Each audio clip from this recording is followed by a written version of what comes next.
Video में आप सभी का स्वागत है।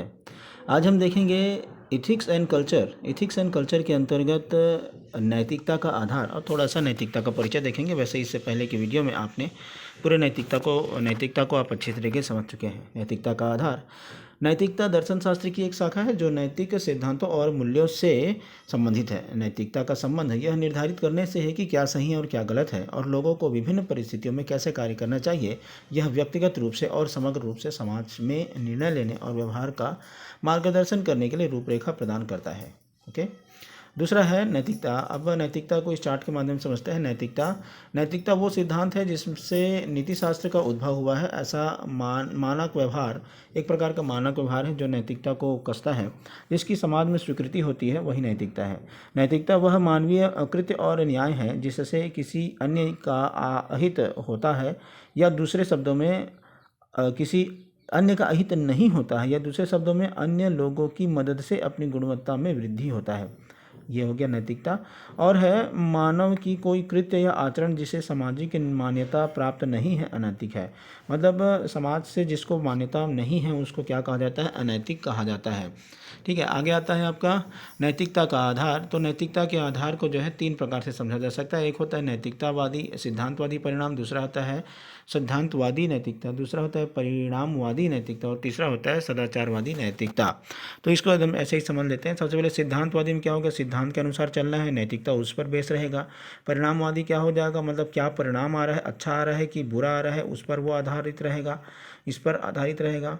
उसके बाद फिर ये आपका एक है सदाचारवादी। सदाचारवादी कैसे रहता है? व्यक्ति में स्वयं रहता है, स्वयं किसी व्यक्ति में क्या रहेगा? सदाचार रहेगा, और उसी आधार पर उसका क्या होगा? नैतिकता आधारित रहेगा। आगे आता है पहला डियोऑन्टोलॉजिकल एथिक्स। डियोऑन्टोलॉजिकल मतलब ये सिद्धांतवादी कह सकते हैं। ये कर्तव्य आधारित नैतिकता के रूप में भी जाना जाता है। एक दार्शनिक दृष्टिकोण है जो नियमों और कर्तव्यों का एक सेट है और उनके अनुसार कार्य करने के नैतिक दायित्व पर जोर देता है। यह दृष्टिकोण कार्यों के अंतर्निहित सही या गलत होने पर ध्यान केंद्रित करता है, चाहे उसके परिणाम कुछ भी हो। धर्मशास्त्रीय नैतिकता के अनुसार कुछ कार्य आंतरिक रूप से अच्छे या बुरे होते हैं, तदनुसार कार्य करना हमारा कर्तव्य है।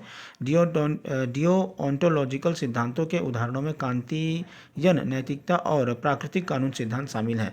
ये जो है आपका सिद्धांतवादी नैतिकता आ जाएगा, इसी पर यह आधारित है, पहला नैतिकता। दूसरा है परिणामवादी नैतिकता। परिणामवादी नैतिकता जिसे मतलब अब परिणाम क्या निकलेगा, कोई काम आप करते हैं तो क्या अच्छा होगा या क्या बुरा होगा। टेलिओलॉजिकल नैतिकता के रूप में भी इसको जाना जाता है। एक दार्शनिक दृष्टिकोण है जो कार्यों के परिणामों के महत्व पर जोर देता है। परिणामवादी नैतिकता के अनुसार किसी कार्य की नैतिकता उसके परिणामों या परिणामों से निर्धारित होती है। मतलब कार्य की नैतिकता उसके परिणाम से निर्धारित होती है, क्या अच्छा है क्या गलत है। यदि कोई वांछनीय परिणाम उत्पन्न करता है, वांछनीय मतलब अच्छा परिणाम यदि अगर कोई उत्पन्न करता है तो उसे नैतिक रूप से सही मानेंगे। यदि अगर अवांछनीय परिणाम वो उत्पन्न करता है तो उसे नैतिक रूप से गलत माना जाएगा। उपयोगितावाद परिणामवादी सिद्धांत का एक अच्छा उदाहरण है। चलिए आगे देखते हैं।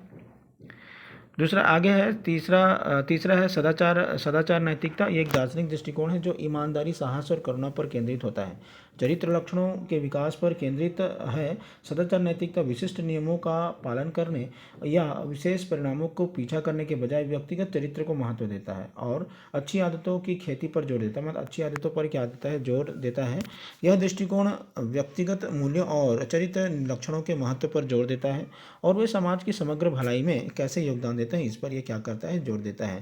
तो इस प्रकार से हम नैतिकता के आधार को 3 पॉइंट में समझ सकते हैं। एक है सिद्धांतवादी परिणाम, एक सिद्धांतवादी, दूसरा है परिणामवादी, और तीसरा है सदाचारवादी नैतिकता।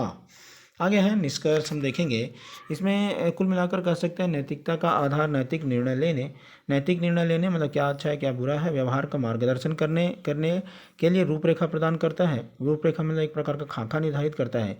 विभिन्न दार्शनिक दृष्टिकोणों जैसे सिद्धांतवादी परिणामवादी, सदाचार नैतिकता के माध्यम से व्यक्ति समाज समग्र रूप से उन तरीकों से कार्य करने का प्रयास कर सकते हैं जो नैतिक और नैतिक रूप से जिम्मेदार हैं। तो आज की इस वीडियो में बस इतना ही। इससे पहले के वीडियो में भी नैतिकता के बारे में, नैतिकता क्या है और नैतिकता की परिभाषा और नैतिकता के क्या क्या लक्ष्य हैं, ये सब बन चुका है, जा करके देख सकते हैं।